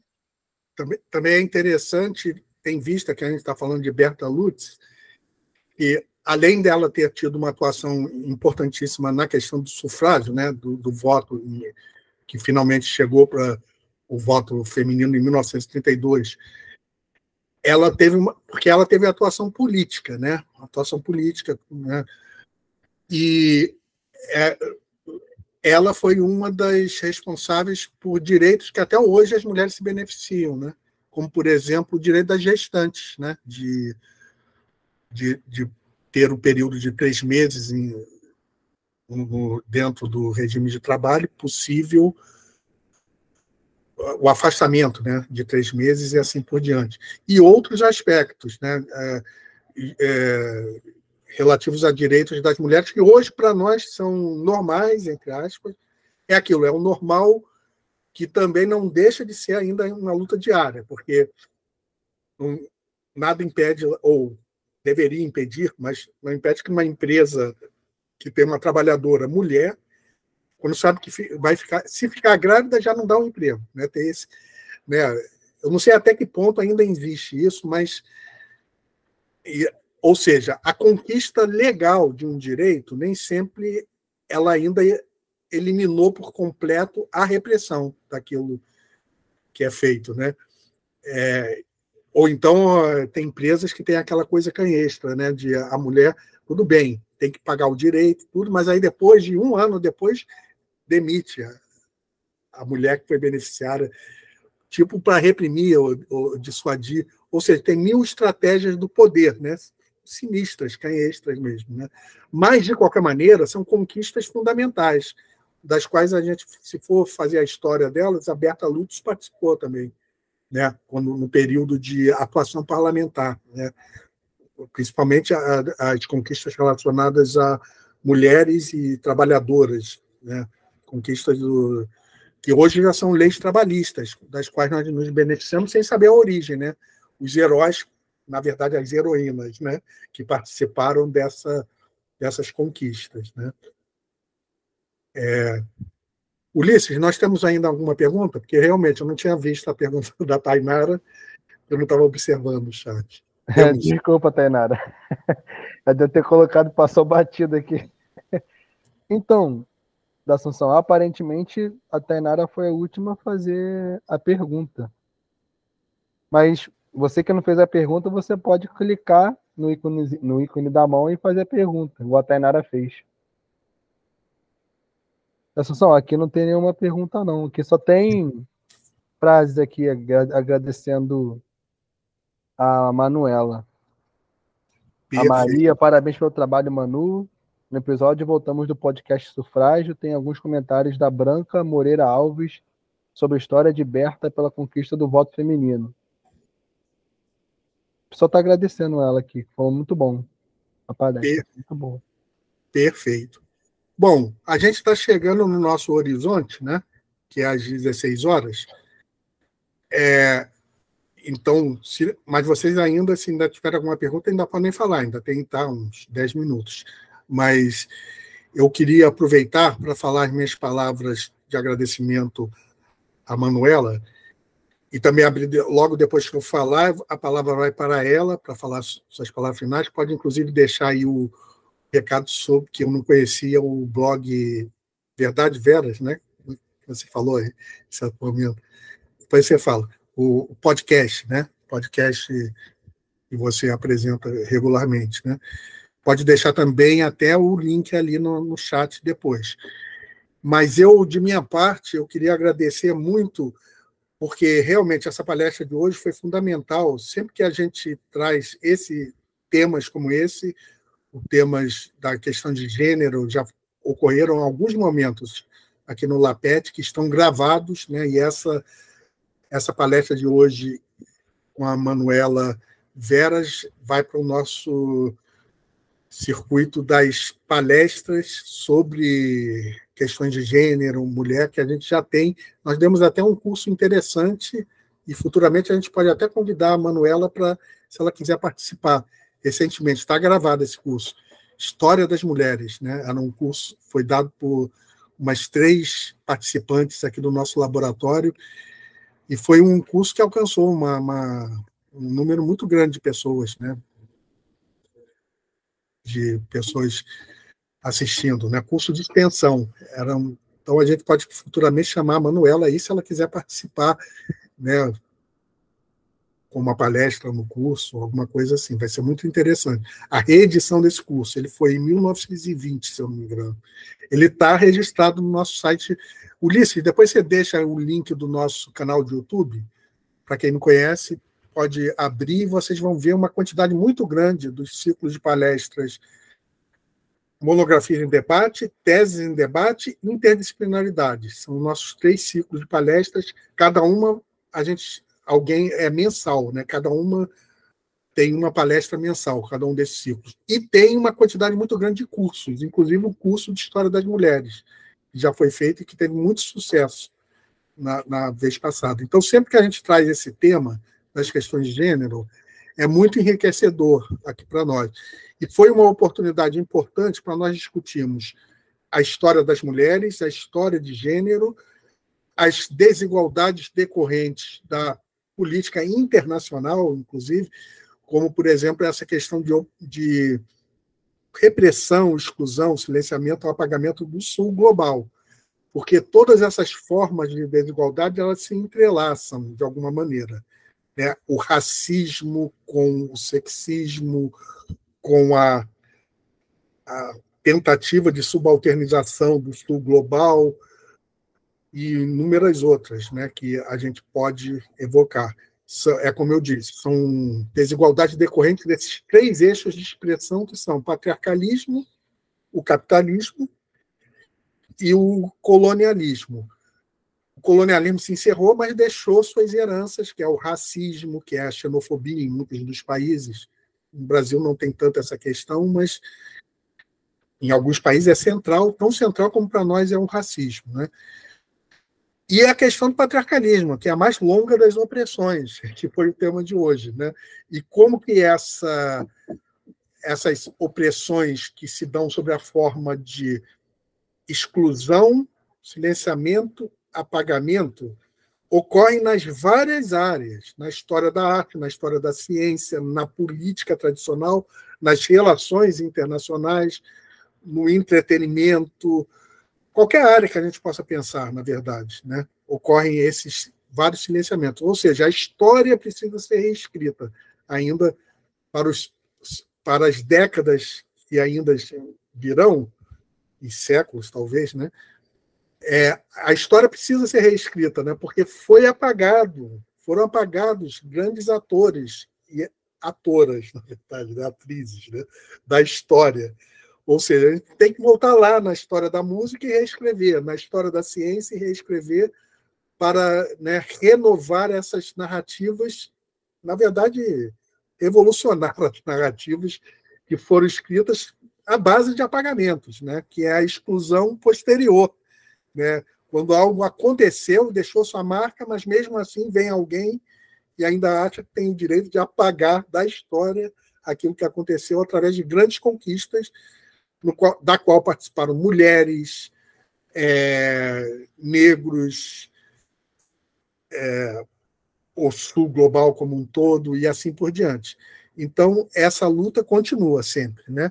Então, nesse momento, agradecendo muito aqui a palestra que foi feita pela Manuela Veras, eu vou passar a palavra para ela falar suas palavras aqui finais palestra debate de hoje, e depois imediatamente a palavra segue para o Ulisses para ele dar os recados finais do grupo.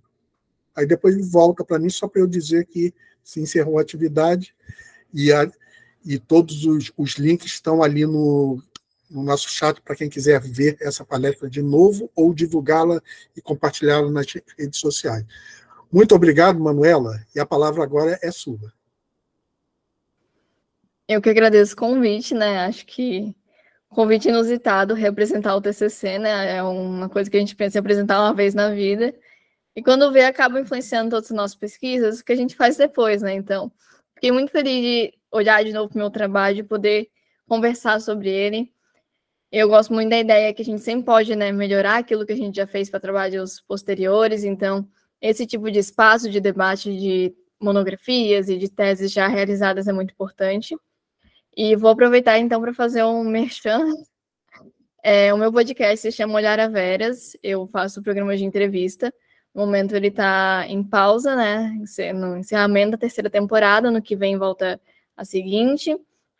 E para quem se interessa, né, por assuntos, discussões sobre gênero, sobre raça, eu tenho um clube do livro chamado Insubordinadas, em que nós fazemos a leitura coletiva de um livro, majoritariamente são escritoras negras, né? A gente, na edição do ano que vem, tem uma escritora que não é negra, mas está falando de raça também. E lá a gente discute sobre essa relação, né, entre raça e gênero. Então, quem quis se interessar pode entrar em contato. Meu Instagram é Manuela Veras, que nem meu nome, então lá eu vou divulgar as inscrições. E quero acompanhar mais o grupo de vocês também, porque acho que vai acrescentar muito também nas minhas pesquisas e nos meus trabalhos. Então, só agradecer também as perguntas, os comentários, todos eles foram bem engrandecedores.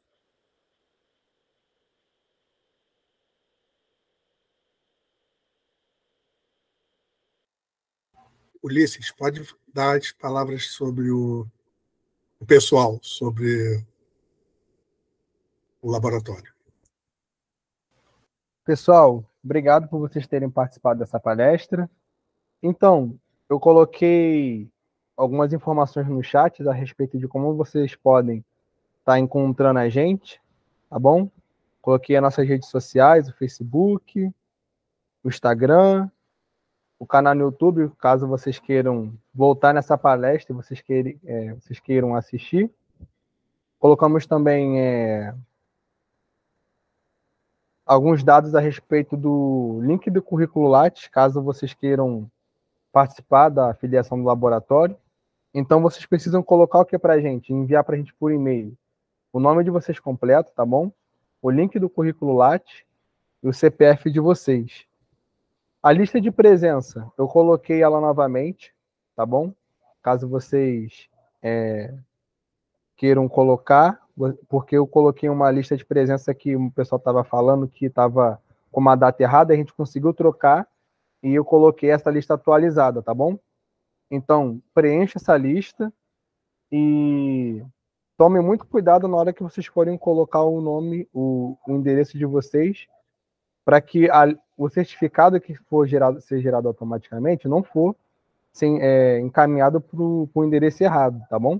O laboratório não vai se responsabilizar por isso. Então, acompanhe nossas redes sociais e esteja acompanhando também o ciclo de monografias em debate. A gente vai estar sempre colocando nas redes sociais os próximos eventos. Então, eu peço para que vocês possam estar sempre presentes, tá bom? Então, eu queria agradecer ao professor José da Assunção por estar aqui com a gente e a palestrante Manuela Veras. Obrigado, pessoal. Nesse momento, nós encerramos mais um evento do ciclo Monografias em Debate, promovido pelo LAPET, Laboratório de Pesquisas em Teoria da História e Interdisciplinaridade. Obrigado a todos e até o próximo evento do laboratório. Obrigado.